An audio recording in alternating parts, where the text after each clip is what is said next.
And how cold is it? You know, right now outside it's probably just a little bit below freezing as the sun sets. By 9 or 10 p.m. tonight, it'll be down well below 0 degrees Fahrenheit. And on the mountain itself, we expect it to be as cold as -25 on our summit day. Wow. And how much more do you have to go at this point?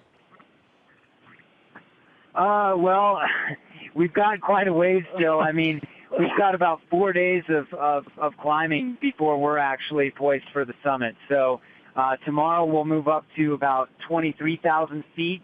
The following day we'll move up to about 25,500 feet. The following day up to 27,500 feet. And then hopefully summit on the 24th. So we've got a little bit of work ahead of us still. Hardest part so far? The hardest part so far, probably last week while we were acclimatizing, we were at about 25,000 feet and got hit by a windstorm that almost destroyed the tent we were staying in. And we had to stay up all night with our full mountain gear on, getting out and digging the tent out of hundreds of pounds of snow every few hours. It was a brutal night. Now, you can't see it right now, but on the screen that we have, we're showing images from your Snapchats. And one of the things we wanted to talk to you about was social media and your decision to broadcast so much of what you're doing. How easy or frankly difficult is it to do that while you're outside, you know, trekking? Well, you know, it's funny. Social media has taken such a drastic turn in the past few years. It's become so easy to share stories. One of the reasons we chose Snapchat was because it just is, you know, it is a fairly easy platform to use. But more than that, it's just a very uncurated look at the way a whole Everest season and expedition unfolds. So, I mean, in the moment, it can actually be quite difficult to, you know, take your mittens off, take your gloves off, and actually use your phone.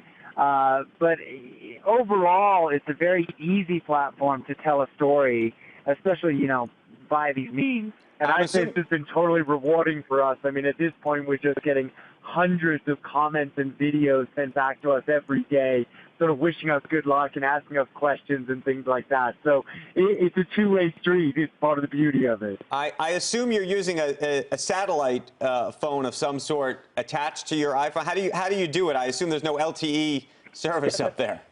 That's right. So first and foremost, we have to keep our iPhones warm, and we use those to take the snaps. And then we set up a Wi-Fi hotspot using a satellite internet connection powered by solar, and hopefully get the snaps out. It could be a little bit of a frustrating process sometimes. You know, taking the snaps is easy. Sending them every 10-second snap might take, you know, 10 minutes or more to actually get out over the satellite internet.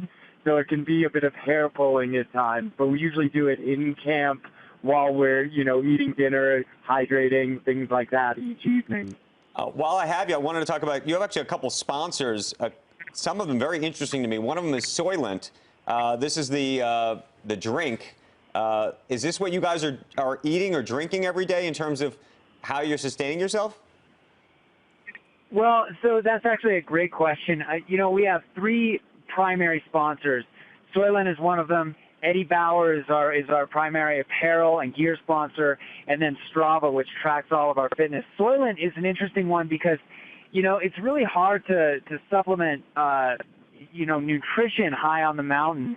One of the easiest ways to get calories is actually to drink them. It's not to say that we're using it exclusively, but we actually use it quite a bit when we arrive at camp at the end of the day. You know, we mix up a batch and try to get as many calories in as possible. Yeah, and our doctor would estimate we burn something like 8,000 to 12,000 calories a day while we're climbing. And I bet traditionally on expeditions I've put in 500 to 1,000 calories of food because it's so hard to eat and digest.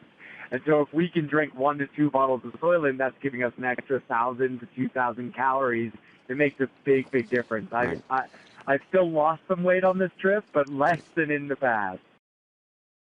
Hey CNBC fans, thanks for checking out our YouTube channel. Here you're going to find videos packed with all of the information that you need to be smarter about your finances. You can subscribe by clicking right here and click on all the videos around me or the eye right here to watch the latest from CNBC. Thanks for watching.